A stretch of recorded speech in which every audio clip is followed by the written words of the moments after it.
Okay, so it's dinner time. You've put broccoli on the plate, maybe carrots, maybe something green that your child looks at like it's personally offended them. And then the whole thing starts. Why does it have to be here? I don't like green. Can I just have bread? Can I have pasta? Can I have nothing? And you're sitting there, trying to keep your patience, knowing you want them to eat something healthy, but also just wanting the meal to not feel like a wrestling match. If you're nodding right now, I see you. I know that feeling. I know it in my bones. And I want to say this first. You are not failing at this. This is just really, really common. But I do want to give you something that actually helps, so stick with me. Can we just say out loud what nobody really prepares you for? Everyone talks about healthy eating like it's this calm, organised thing where kids happily crunch into celery and say, "Thank you, Mum, for this nutritionally balanced meal." And then you have a toddler who will only eat things that are white and round, and a 6-year-old who suddenly decides they've never liked corn in their entire life, even though they ate it last week. And you're like, who wrote this plan? Because I want to have a word. Here's the truth. Getting kids to eat vegetables is not about finding the perfect trick. It's about small, boring, repeatable things that add up over time. If you've been bribing, begging, arguing, or making separate meals, that's not you being bad. That's just what happens when you're tired and want everyone to eat something. But I do want to show you a way that makes life easier, not more complicated. So let's talk about what actually helps, and what the research says. Here's the thing I had to figure out the hard way, and that science backs up. You can't force a child to eat. Like, you just can't. You can put the food on the plate, you can encourage them, you can even say, "Try one bite." But the second you start pushing, pressuring, or turning it into a power struggle, that's when the resistance kicks in. And the research, yes, actual studies, show that pressure often backfires. Kids start to associate that food with stress, not with nourishment. What you can control is this: what you put on the table, how often you offer vegetables, how calm and normal you keep it. So here's the basic move. You put vegetables on the table at meals regularly. You don't make a huge deal out of them. You don't beg. You don't bribe. You just offer them, again and again.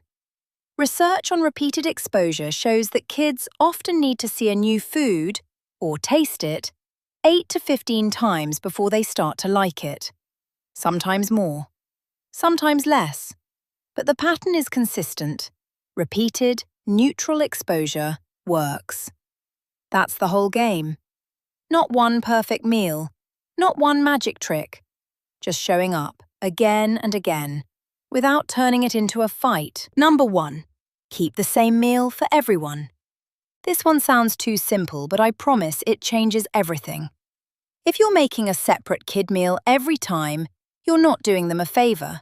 You're training them to hold out for the special version. The research and paediatric guidance both point to the same thing. Family meals where everyone eats the same basic plate are way more effective for picky eaters. So here's the move. You make one meal. You put vegetables on the table for everyone. You let each person decide how much they take. You don't pitch a fit if they don't eat the veggies tonight. You're not forcing them to eat. You're just making vegetables part of the normal meal, not a special punishment. Number 2. Give them control over how much, not what. Toddlers and early school-age kids are obsessed with control. That's just development. They're learning they're their own person. So instead of fighting that, you work with it. You say, "There's broccoli on the table. You don't have to eat it. But if you want some, you can take a little, or a lot." That's basically the division of responsibility in feeding. which is used by pediatric dietitians and has been around for decades.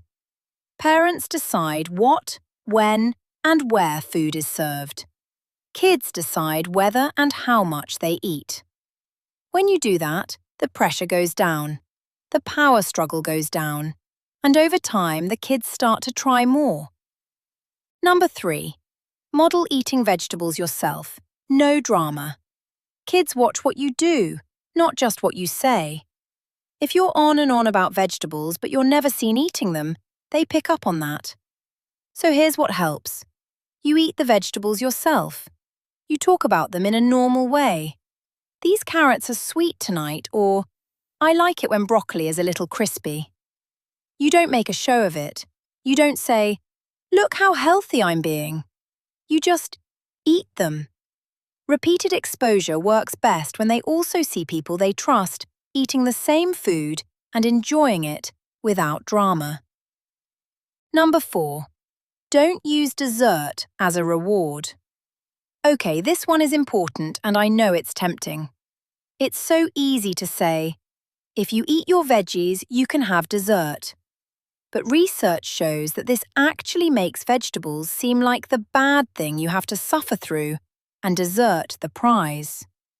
Over time, that makes kids less interested in the vegetables, not more. You don't have to never give dessert. Just don't make it the reward for eating vegetables. Serve dessert sometimes, maybe as a small finish to the meal, but not as a bargaining chip. And please, no sweets as a bribe mid-meal. That's the fast track to making dinner feel like a negotiation. Look, I'm not going to wrap this up with some tidy little bow and tell you your kid will suddenly love kale tomorrow. Some nights they're going to eat the vegetables. Some nights they're going to push them away. Some nights your 5-year-old is going to eat a huge pile of broccoli, and the next night they're going to say they've never liked green in their life. That's normal. That's development. That's not you failing. What I want you to remember is this.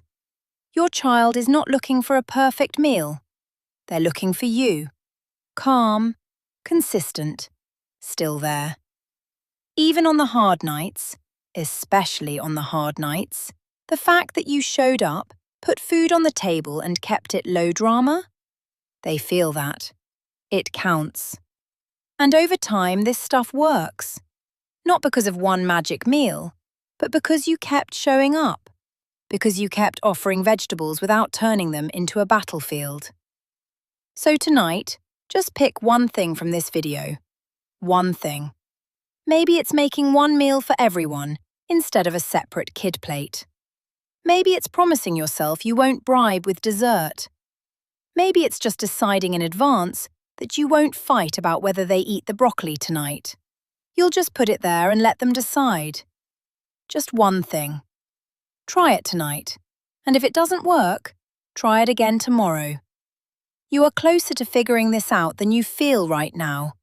I really mean that. If this helped, save the video. Trust me, 6:15 p.m. is not the time to be searching for it. And tell me in the comments, what's the one vegetable your kid currently tolerates? Or the one that's the biggest fight? The real version, not the Instagram version. Because those comments are where the next video comes from. If you're new here, hey, welcome. This channel is about the actual reality of parenting, not the highlight reel. Subscribe if that sounds like your kind of thing. I'll see you in the next one. You've got this.